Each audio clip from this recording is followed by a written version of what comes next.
हिंदू सतर्क नहीं थे, थोड़ा सा, मतलब मुझको लगता है 10% हिंदू जगह, 10%, 90 अभी भी सोए हुए हैं, 10% हिंदू जगह तो कोई हमारे जैसे ढोंगी बाबा, घंटी डुलाने वाला, कंठा वाला, कंठी वाला, माला वाला, चंदन वाला, उत्तर प्रदेश की कुर्सी पे बैठे, कोई चाय बेचने वाला देश की उस गद्दी पे बैठ गया, इसलिए बैठ गया कि 10% हिंदू क्या हुआ, जगह तब ना, ये संभव था क्या? हम लोग अयोध्या में घटना आपको बता दें, अयोध्या में खाली साधु संत हैं, मठ मंदिर है, 84 कोसी परिक्रमा होता था, 84 कोसी परिक्रमा गवर्नमेंट ने बैन कर दिया।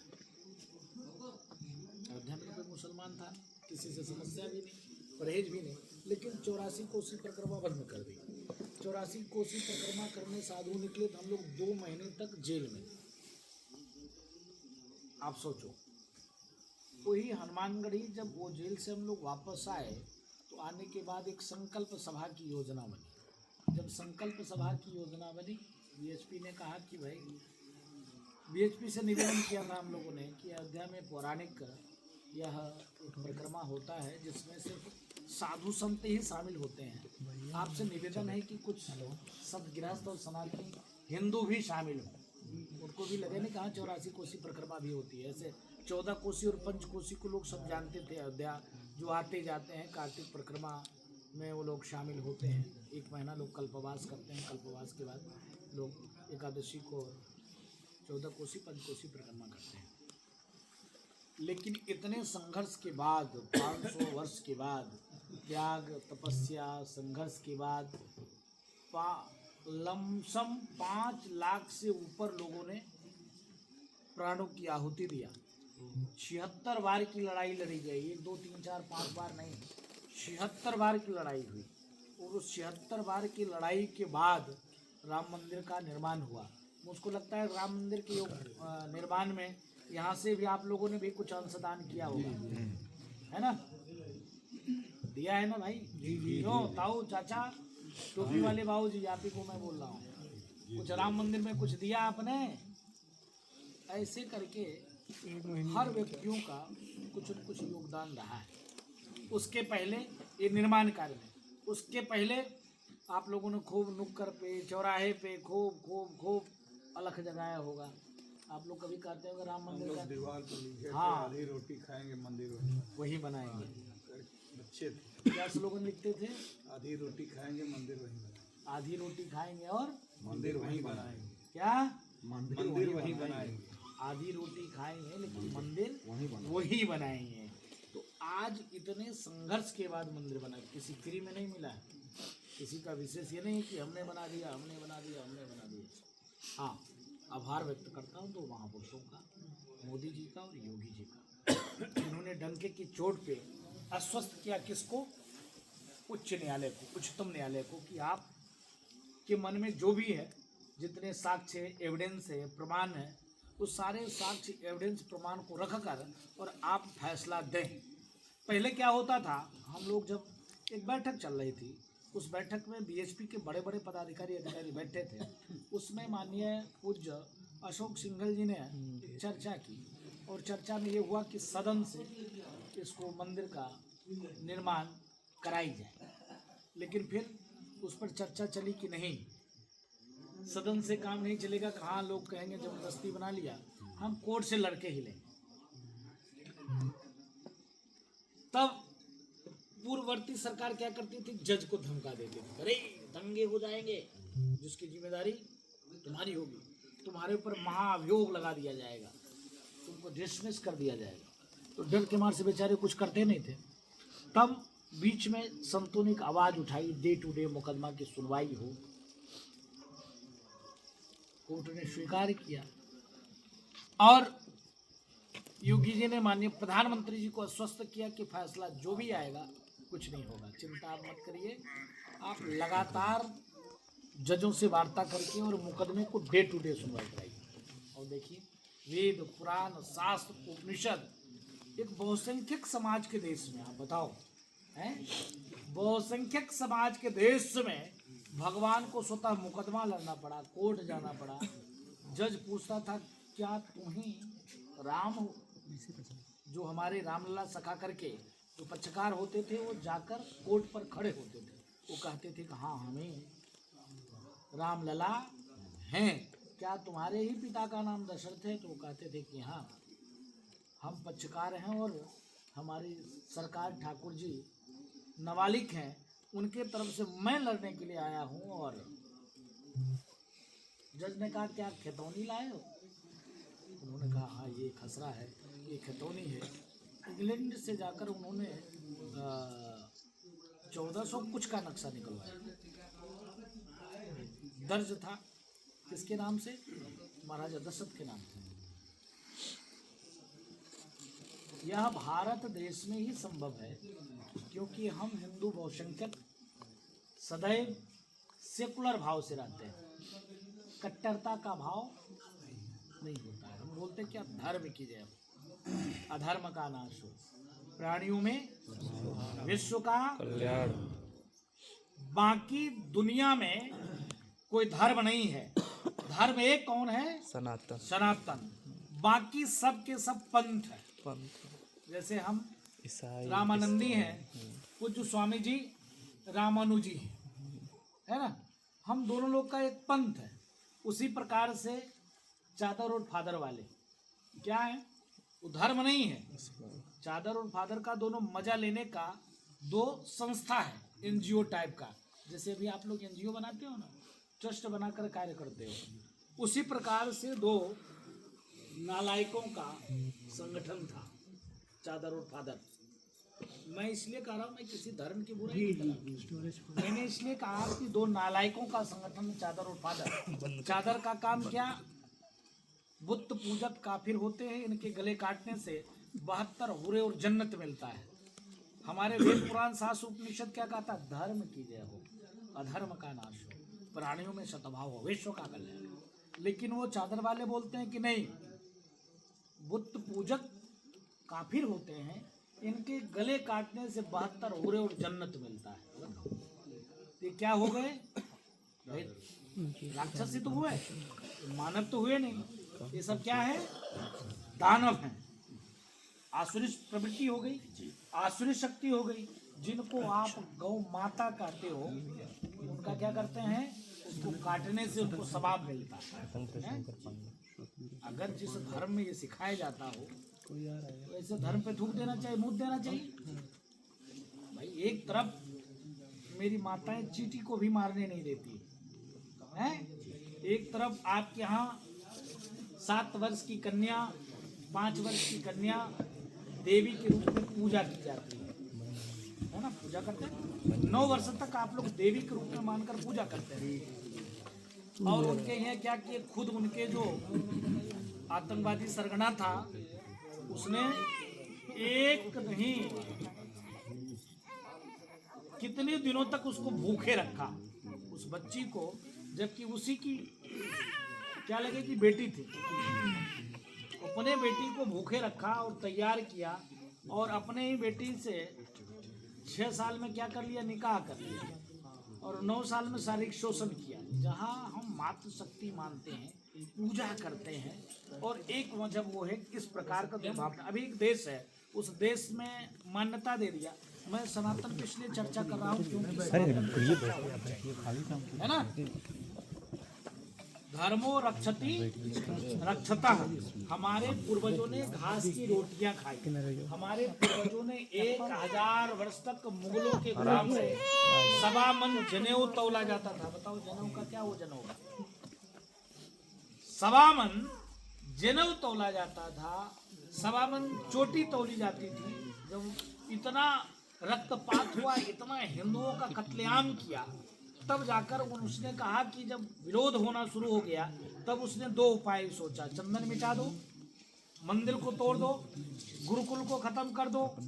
उससे भी सनातन नहीं मिटा तो क्या करे? चोटी काट लो, जनेऊ उतार लो। इतना क्रूर होते थे, इतना क्रूरता करते थे। और एक संस्कृति हमारी भी है कि पारब्रह्म परमात्मा भगवान श्री राम रियासत छोड़कर चले गए जंगल में, हैं? विशाल परंपरा होने के बावजूद भी हम सिमटे हुए चले जा रहे हैं। क्या आज 57 कंट्री है आतंकवादियों की। कितना? आज से 100 वर्ष पहले 5-7 कंट्री थी, ज्यादा नहीं, 5-7 कंट्री थी मलेच्छों की, राक्षसों की। आज 57 कंट्री हो गई और उसमें कोई अनमत मतांतर मजहब के मानने वाले लोग नहीं। ना आपको ईसाई मिलेंगे, ना जैन मिलेंगे, ना सिख मिलेंगे, ना बौद्ध मिलेंगे, ना पारसी मिलेंगे, ना हिंदू मिलेंगे। सब के सब सुअर के ही बच्चे मिलेंगे। और सुअर के बच्चे इतने नालायक होते हैं कि वहाँ किसी और मत मतांतर के मानने वाले को रहने नहीं देना चाहते। जिसका भी प्रत्यक्ष उदाहरण क्या है? बांग्लादेश है ना भाई। सोशल पे जुड़े होंगे तमाम लोग यहाँ पर, जो सोशल पे वीडियो आपको देखने को मिलता होगा, जबकि वो पूरा बैन लग गया वहाँ पे, सोशल कोई नहीं चला सकता है। अगर हिंदुस्तान में कोई अपराध करता है तो किसके पास भागता है? माननीय सामने बैठे हैं पुलिस बाबा। कोई भी चोर, नीच, बलात्कारी, लुटेरा पकड़ा गया तो सीधे भागता कहाँ है? पुलिस के पास की कोई हमारी हत्या नहीं करेगा। लेकिन वहाँ के आपको वीडियो देखने को मिलेगा, वहाँ के रक्षक ही भक्षक होते चले जा रहे, जो सेना के लोग हैं। वो बता रहे थे, एक वीडियो मैंने देखा, भाई कैमरा लगा है, कैमरा को बंद करो। एक तरफ वो असलाहे की नोक से कैमरा बंद करता है, दूसरी तरफ गोली मारते चले जा रहे हैं। कोई बोल रहा है। अभी मैं सदन के दौरान देखा, एक विपक्ष के नेता हैं, सोनिया एंटोनो माइनो की बेटी प्रियंका वाड्रा, उसने एक थैला लेकर गई थी सदन, फिलिस्तीन का। अरे तुम एक बार चर्चा किए होते कि बांग्लादेश में मानवता के शर्मसार करने वाले घटनाएं चल रही है, क्या वो मानव नहीं है? हिंदू होना मतलब गुनाह है क्या? यही ना हुआ, हिंदू होना क्या हो गया? गुनाह हुआ। तभी तो आप नाम लेना नहीं पसंद कर रहे हो। तुम आतंकवादियों के लिए तुम महिला होकर थैला टांग कर और तुम सदन में जा सकती हो, लेकिन एक शब्द बांग्लादेश में मारे जा रहे हिंदुओं पे चिंता और चिंतन चर्चा नहीं करते हो। तो मैं आपके बीच में चर्चा इसलिए कर रहा हूं कि मेरे पूर्वजों ने हजारों वर्षों तक सुअर के बच्चे के गुलाम रहे, लगातार उन्होंने मंदिर को तोड़े। प्रत्यक्ष उदाहरण अभी आपको संभल में मिल रहा होगा, है ना? संभल में देख रहे हो ना। संभल में आज से 46 साल पहले दंगा हुआ। उस दंगे में वहाँ हिंदू पलायन कर गया, और हिंदू पलायन कर गया तो उसने मंदिर को ढक दिया, ताला बंद कर दिया, कोई नहीं जा सकता है। क्या लिख दिया? तो ये क्या मुस्लिम इलाका है? अब बताओ, धर्म के आधार पर दो बंदर थे, गांधी और नेहरू, दोनों के चक्कर में देश का बंटवारा हुआ। धर्म के आधार पे ही हुआ ना। ये हुआ कि हिंदू हिंदुस्तान में रहेंगे, मुस्लिम पाकिस्तान चले जाएंगे। आज देश भी गया, माँ भारती के टुकड़े भी हुए, और सुअर के बच्चे नहीं गए। यही है। और यहाँ है तो उनकी मानसिकता देख लो। बताते हैं कि मुस्लिम बाहुल इलाका है, इस इलाका में आप दुर्गा पूजा नहीं बैठा सकते हो। तो जब बात करते हो भाई, भारत भगवान राम का देश है, भगवान कृष्ण का देश है, भगवान परशुराम का देश है, भगवान बुद्ध का देश है, कोई पीर फकीर ओलिया का देश नहीं। 300 मुस्लिम आए थे, वो भी चोर आए थे लूटने के लिए। भाई उनको लगा कि चला जाए, पूरब की तरफ देखते हैं क्या है, उधर से भी कुछ लूट पाट कर लाया जाए। और आज जनसंख्या कितनी है? 40 करोड़। 300 आए थे बाबूजी, सुअर के बच्चे 300 आए थे। आज जनसंख्या कितनी है? 40 करोड़। कोई IAS है, कोई PCS है, कोई डॉक्टर है, कोई इंजीनियर है। यहाँ तक कि संसद भवन में बैठने के बाद भी उनकी बुद्धि शुद्ध नहीं होती है। वो जय फिलिस्तीन बोलते हैं, लेकिन जय भारत माता नहीं बोल सकते।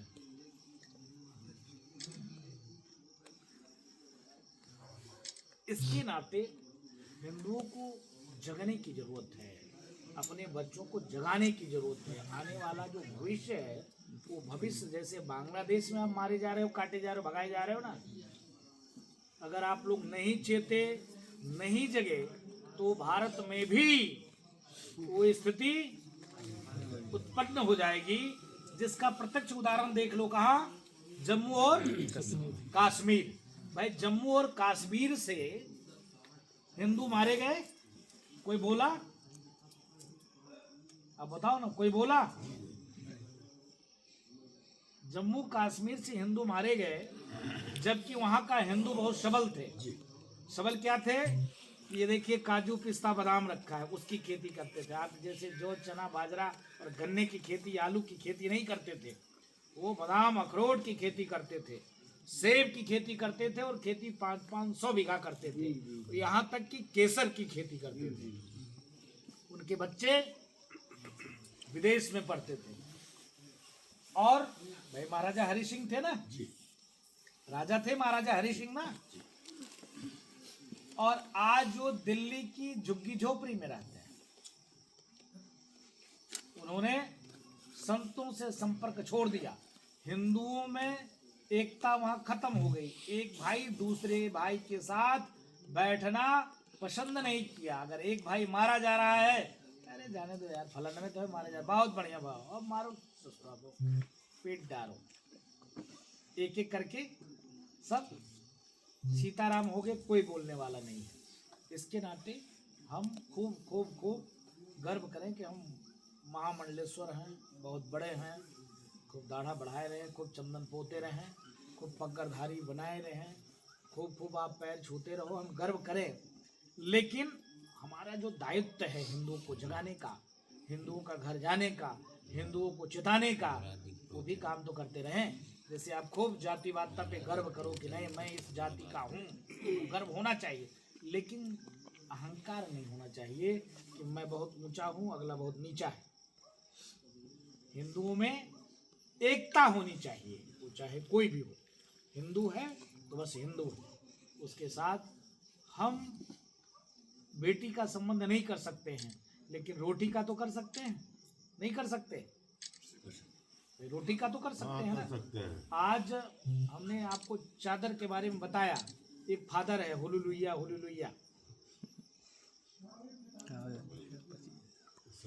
हाँ ईसाई वाले हैं। खुल के आप बोल रहे हैं, मैं थोड़ा सा ऐसे बोलता हूँ, छुपा के बोलता हूँ। हिंदुस्तानी है, पक्के हिंदुस्तानी है। पक्के हिंदुस्तानी। सनातन धर्म को खूब जबरदस्त पकड़े हुए। हाँ नहीं, हुलुलुइया आप देखो, एक तरफ तो आप देवी देवता को नहीं मानते हो, दूसरे तरफ वो धुआ भभूत, एक तरफ बताते हो कि हिंदू क्या है, ढोंगी है, दूसरे तरफ तुम ले जाते हो और उसी नदी में ऐसे 3 बार उस व्यक्ति को बोलते हो और क्या बताते हो, ये ईसाई हो गया, पवित्र हो गया। नालायक हरामखोर। आप एक तरफ कहते हो ये सब ढोंगी है, नहीं मेरे साथ आओ, तुम्हारे साथ वहां जाति हो रही, छुआछूत हो रही। सबसे ज्यादा ऊंच नीच छुआछूत की भाव ईसाइयों में। 1500 जातियां हैं, और 1500 जातियां में अपने यहाँ लोग जब अंत्येष्टि होता है, जब मरने के बाद जब शमशान आप ले जाते हो, तो कोई नहीं देखता है कि किस घाट पर, इस घाट पे ले जाए, इस घाट पे ले जाए। वहाँ जो भी है सब जय सिया राम है।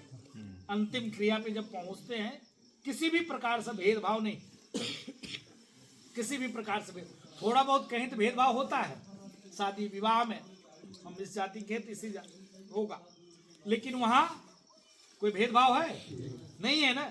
उनके यहाँ वहाँ पर भी भेदभाव है। अगर वो अगले जाति के हैं तो इस उसमें दफनाए जाएंगे, इस जाति के हैं तो इसमें दफनाए जाएंगे, इस जाति के हैं तो उस चर्च में जाएंगे, इस जाति के हैं तो उस चर्च में जाएंगे। इतना जातिवादता होने के बावजूद भी वो व्यक्ति आप ऊपर आरोप लगाकर और भोले भाले हिंदुओं को स्वीट पॉइजन देकर और कन्वर्ट कर ले जाते हैं। हमारे पूर्वजों ने घास की रोटी खाना पसंद किया, लेकिन पराधीनता, धर्मांतरण करना स्वीकार नहीं किया। और आज हम लोग मुश्किल से एक नौकरी में 2-3 हजार रुपए में लालच देकर और क्या कर ले रहे हैं, धर्मांतरण कर। बहुत तेजी से चल रहा है, ज्यादा कर रहे हैं, खूब तेजी से चल रहा है। और इतना तेजी से चल रहा है कि जिसका जवाब नहीं। भाई आप लोग तक नहीं पहुंच पाया होगा मामला, क्या इधर भी है क्या? है महाराज जी, यहाँ पे पुराना जहाँ हम आप रह रहे हैं वहीं पुराना पुल एग्रीकल्चर के बगल में हालेलुया चलता था। और वहाँ पे क्या नाम था, यूसु दरबार।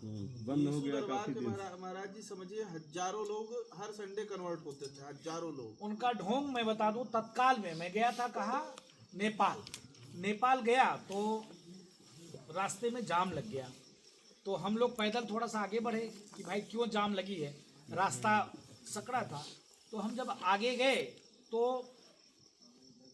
2-3 व्यक्ति धक्का दे रहा था 4 व्हीलर को। ड्राइवर क्या किया था नहीं पता,